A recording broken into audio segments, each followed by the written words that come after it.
वालेकुम class.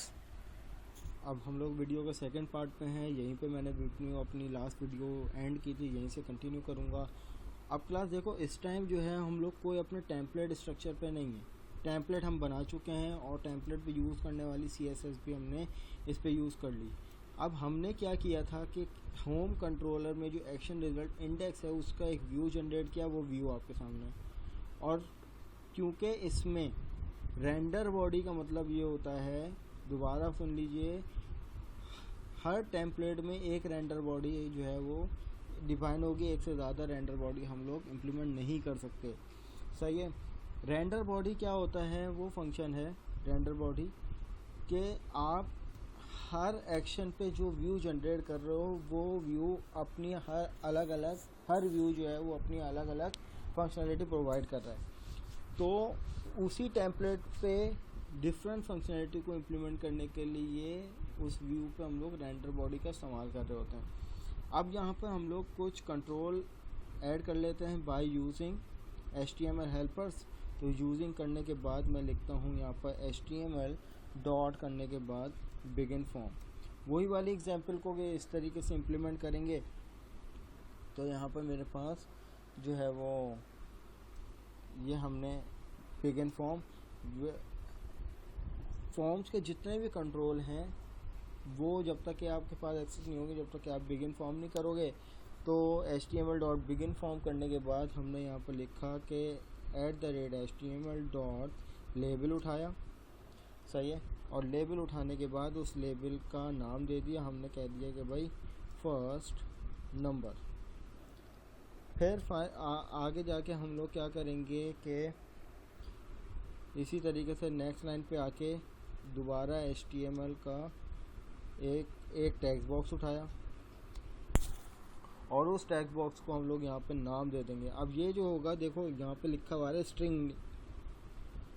Text box class बहुत सारे होंगे, लेकिन हर टेक्स्ट बॉक्स को स्पेसिफाई करने के लिए हम लोग उसका स्ट्रिंग नेम देंगे।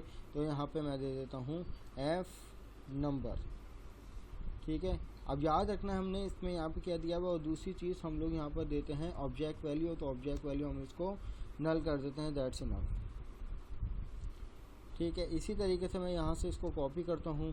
कॉपी करने के बाद इसके नेक्स्ट लाइन में क्या करता हूँ, पेस्ट कर देता हूँ।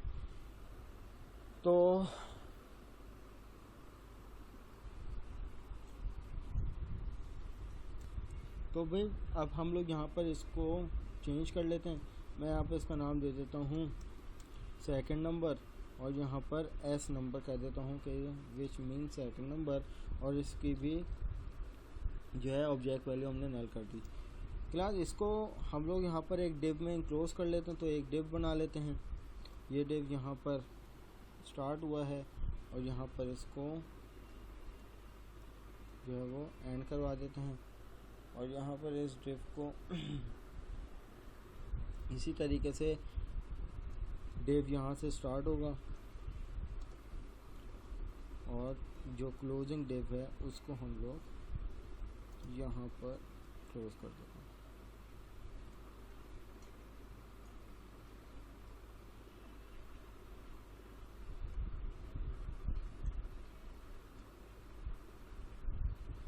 तो यहाँ पर हमने दो अलग अलग डिव में कर लिया इन दोनों कंट्रोल्स को। फिर उसके बाद एक और डिव बनाते हैं यहाँ पर div, और इस डिव के अंदर हम डिफाइन करते हैं इनपुट टाइप सबमिट बटन। और यहाँ पर उसकी वैल्यू दे देते हैं रिज़ल्ट। और यहाँ पर इसको गालिबन क्लोज कर लेते हैं। फिर उसी तरीके से ओके क्लास। तो इसी तरीके से इसके बाद हम लोग एक और डिव बना लेते हैं जहाँ पे हम लोग अपना रिज़ल्ट जनरेट करवाएंगे। तो मैं यहाँ पे दे देता हूँ डिव, और इस डिव के अंदर एक पैराग्राफ ले लेते हैं और पैराग्राफ को क्लोज कर देते हैं। मैं यहाँ पे लिख देता हूँ ये मेरा पास रिज़ल्ट हो जाएगा, और यहाँ पर मैं अपना रिज़ल्ट इम्प्लीमेंट करूँगा। तो क्लास यहाँ पर इसको सेव कर लेते हैं और अपने जो है वो इस पे देख लेते हैं। तो मैं यहाँ पर इसको दोबारा से इम्प्लीमेंट कर लेता हूँ, देखते हैं कि क्या आउटपुट हमें देता है।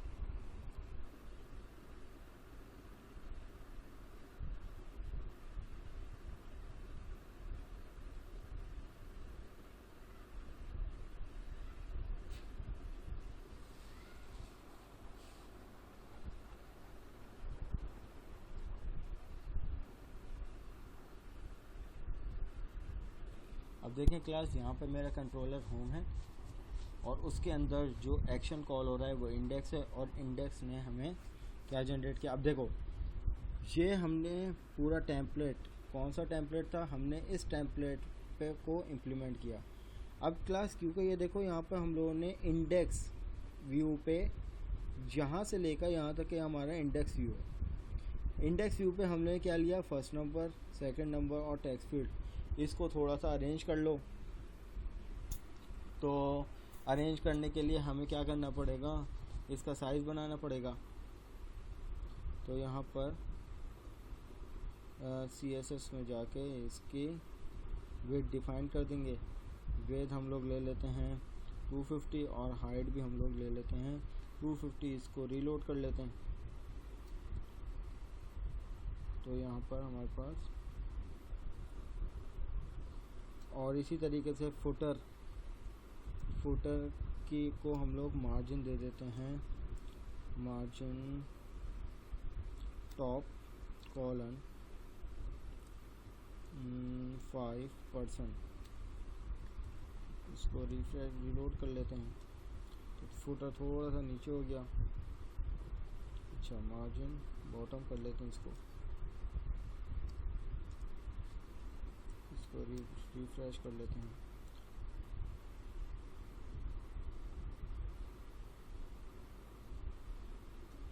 तो यहाँ से -5% कर देते हैं इसको।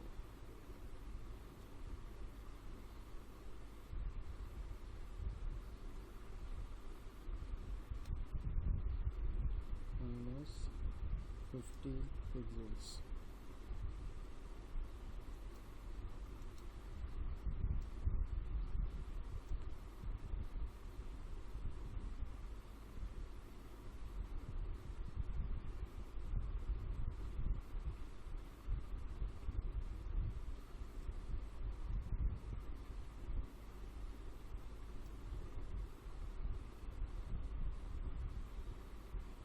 तो ओके क्लास, तो यहाँ पर हम लोग अपने इस लेआउट को सही करने के लिए क्या करेंगे, लेआउट को सही करने का तरीका हमारे पास कुछ ये नज़र आ रहा है कि हमारे पास जो सबसे पहले साइड बार है उसकी हाइट को ज़रा इंक्रीज़ कर देते हैं, उसकी हाइट को पहुँचा देते हैं 250 पिक्सल्स, ठीक है। और यहाँ पर इसको इम्प्लीमेंट करते हैं तो देखते हैं हमारे पास जो है वो ये फुटर थोड़ा नीचे होगा। अब ये थोड़ा लेवल में आता जा रहा है।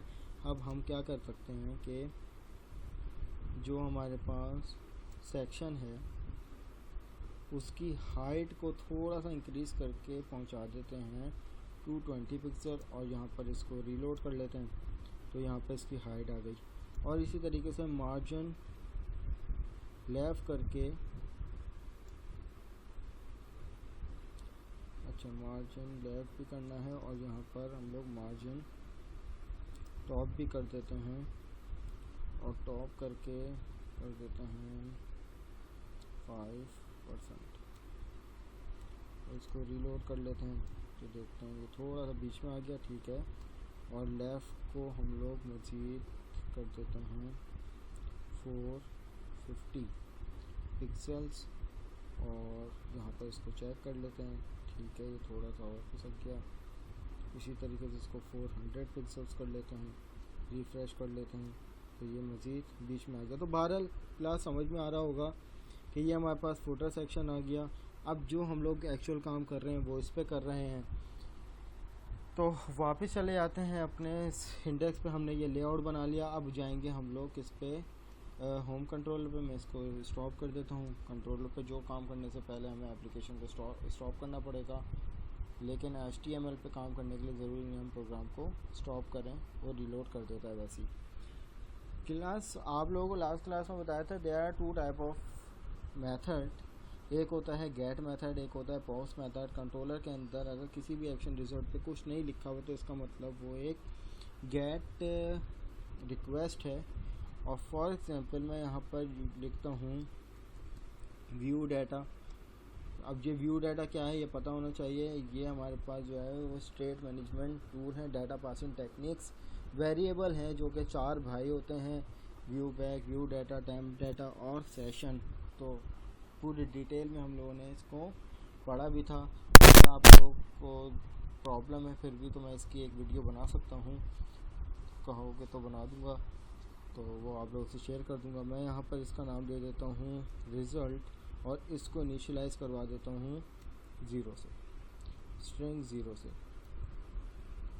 ठीक है। अब इसका क्या मतलब कि जब भी मैं अपनी एप्लीकेशन को रन, अच्छा एक चीज़ और मैं करना भूल गया, सॉरी। मैं अपने प्रोग्राम को पहले स्टॉप करता हूँ, नहीं चाहिए हमें, ये भी नहीं चाहिए, स्टॉप करता हूँ। अब ये डाटा व्यू, मैंने व्यू डाटा तो बना लिया, मुझे जाहिर सी बात है इम्प्लीमेंट भी करवाना है।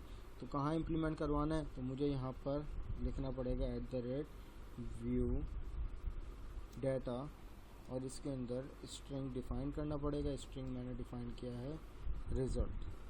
तो अब मैं अपने एप्लीकेशन को रन करता हूँ, देखता हूँ मुझे जो है वो 0 मिल रहा है या नहीं।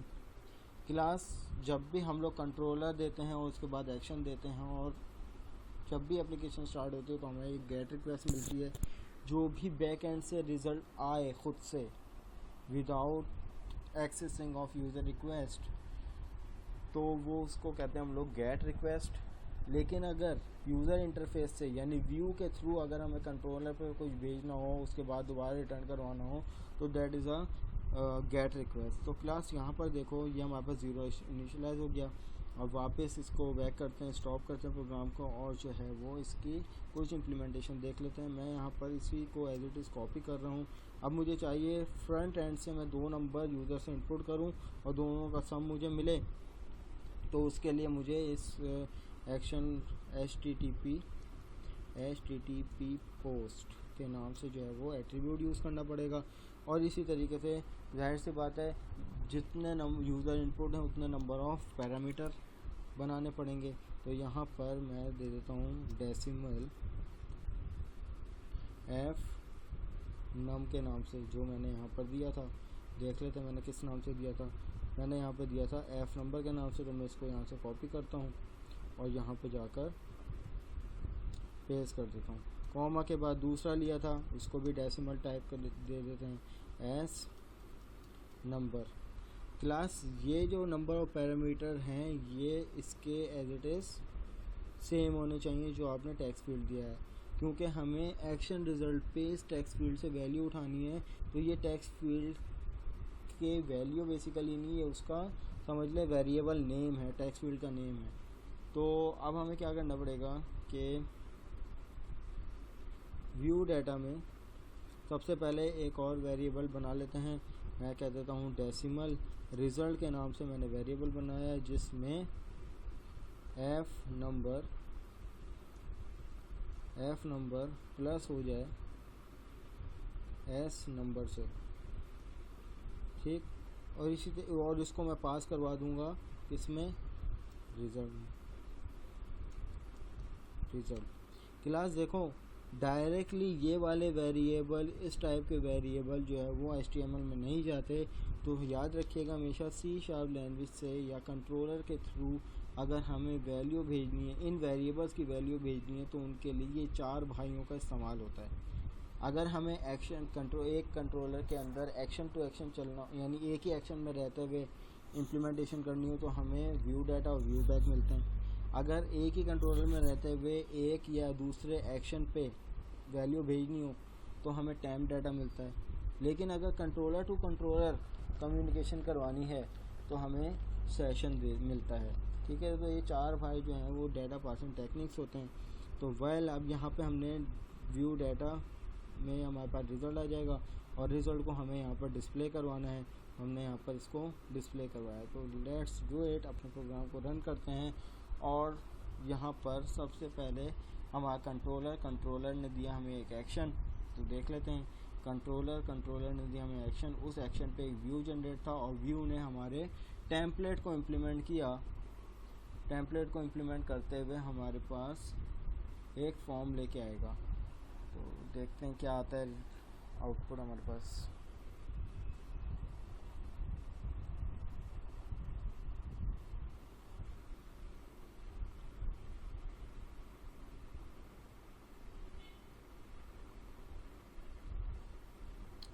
ओके क्लास, अब यहाँ पर मैं देता हूँ enter the first number and enter the second number, और दोनों को जब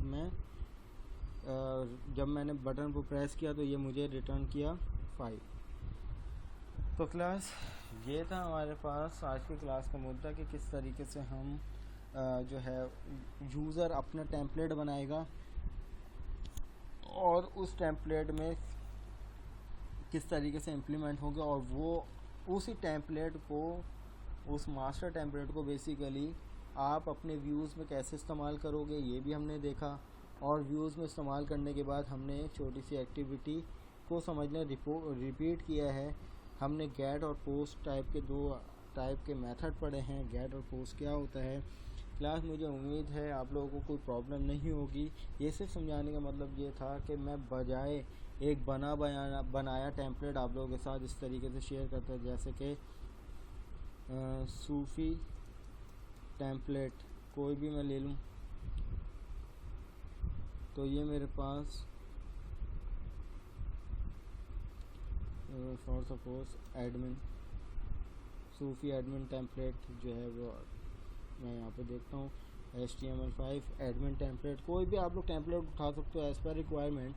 अब क्लास देखो, अब ये मेरे पास एक टेम्पलेट है, ठीक है, ये मेरे पास क्या है टेम्पलेट है, ये बनाया एक टेम्पलेट है। मुझे जो है वो इसको इम्प्लीमेंट करना है। तो अब कैसे करूँगा, तो देखो इसका तरीक़ेकार क्या है कि यहाँ पर मैं इसको करता हूँ फ्री डाउनलोड, इसको डाउनलोड कर लेते हैं। बूटस्ट्रैप 4 लगी हुई है, HTML5 का है। तो इस लिंक पे जाकर गेट डाउनलोड, यहाँ पे आपसे इनबॉक्स मांगेगा ईमेल एड्रेस, तो यहाँ पे ईमेल एड्रेस दे देते हैं।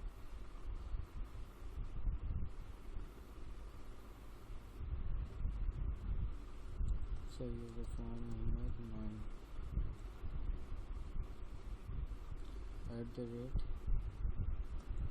@gmail.com।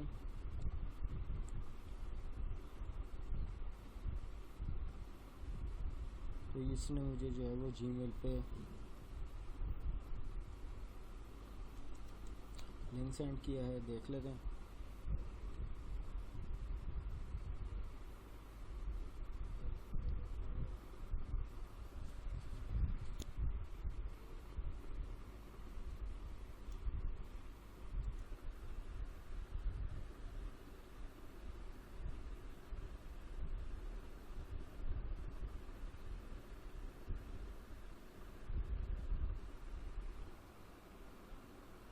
ओके क्लास, जैसे कि मेरे पास यहाँ पे ये लिंक आया है सूफ़ी वालों की तरफ से, तो मैंने इस लिंक को खोलूँगा और यहाँ पर इसको जैसे मैं क्लिक करूँगा तो ये मुझे लिंक दे देगा और मुझे जो है टेम्पलेट मेरा डाउनलोड हो जाएगा।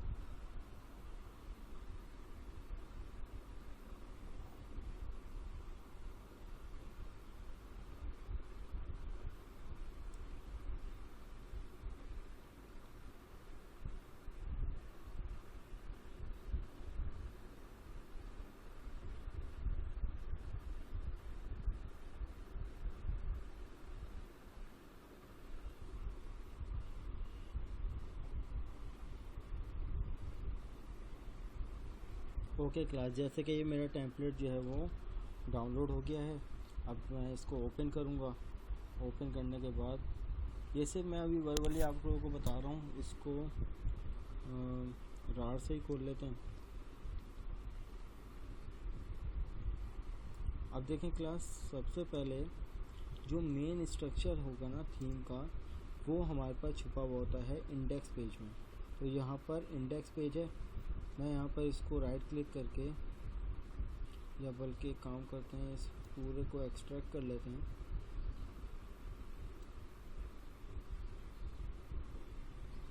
यहाँ पर डेस्कटॉप पे इसको एक्सट्रैक्ट कर लेता हूँ। क्लास जैसे कि ये एक्सट्रैक्ट हो गया है, तो मैंने यहाँ पर इसको इसके फोल्डर में जाऊँगा। तो अब क्लास हम लोगों ने तो एक बिल्कुल सादा सा टूटा फूटा से एक टेम्पलेट बनाया था ना, सिर्फ उसमें CSS लगी हुई थी, ना तो कोई जावास्क्रिप्ट थी ना कुछ। तो ये सिर्फ आप लोगों को दिखाया है कि टेम्पलेट किस तरीके से इम्प्लीमेंट होगा। अब टेम्पलेट एक्चुअल में इम्प्लीमेंट किस तरीके से होगा वो क्लास आप लोग देखना।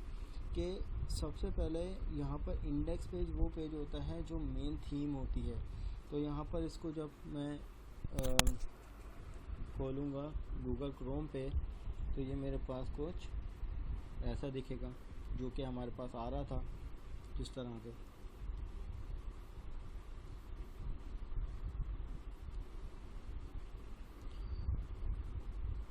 ये सूफी एडमिन। अब इसमें से आप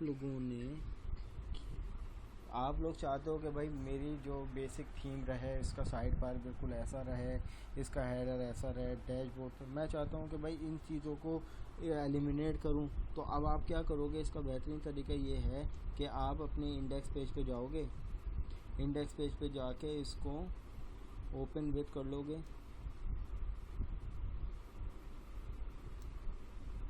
नोटपैड पे खोल लो, तो आप लोगों के पास पूरी स्क्रिप्ट आप लोगों के सामने आ जाएगी।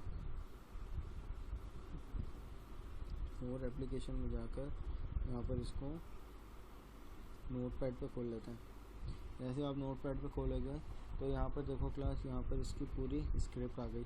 अब आपको जो जो कंटेंट चाहिए बॉडी में, हम चाहते हैं कि भाई ये नेविगेशन बार रहे, हम चाहते हैं कि भाई मेन मेन्यू रहे, इसी तरीके से हम चाहते हैं कि भाई, तो जितना कोड आप लोग चाहते हो वो रखो, बाकी सारा एलिमिनेट कर दो और उसको कॉपी करो। और जिस तरीके से हम लोगों ने स्ट्रक्चर यहाँ पे बनाना शुरू किया था, जो हमारी ये वाली फ़ाइल थी, ये क्या है, मेन फाइल है, ये वो फाइल है जिस तरीके से ये है। अब इसमें से आप क्या कंटेंट उठाना चाहते हो, क्या नहीं उठाना चाहते हो, तो वो आप बाकी कोड को फ़िल्टर आउट करना पड़ेगा आपको। कोड को फ़िल्टर आउट करो और CSS/HTML में आप यहाँ पर उठाकर पेस्ट कर दो, जैसे कि आप लोग। तो सबसे पहला काम क्या करना पड़ेगा आप लोगों को कि व्यू में जाकर कोई भी एक फ़ोल्डर बना लो, वहाँ जाकर जो है वो ये अपना टेम्पलेट, जो हम लोग बाय डिफ़ॉल्ट जो टेम्पलेट यूज़ कर रहे थे वो ये था। अब ये हमारे पास क्या था, ये हमारा इंडेक्स पेज था, जो हम लोगों ने अपना होम कंट्रोलर था, उसका एक्शन रिजल्ट क्या था। शेयर्ड ये क्या था, ये हमारे पास मास्टर लेआउट था। हमने इस व्यू में इस टेम्पलेट को क्या किया, इम्प्लीमेंट किया। तो यही था हमारे पास क्लास आज का मुद्दा। उम्मीद करता हूँ कि आप लोगों को कोई प्रॉब्लम नहीं होगी। अब इस पर अराइज़ होने वाले जितने भी सवाल हैं, ठीक है, तो वो हम लोग इंशाल्लाह ताला अपने लाइव सेशन में लेंगे। और जो भी प्रॉब्लम हो क्लास, इस वीडियो को लाजमी आप लोग देखना, हम लोगों का मुद्दा ये है। और एक बात मैं आप लोगों को बता दूँ कि अच्छे से गौर से इस वीडियो को देखना आप लोग। इसमें जो बातें मेरे मुंह से निकली हैं वो बातें आप लोगों के लिए बहुत इम्पोर्टेंट हैं। Thank you so much. अल्लाह हाफिज़।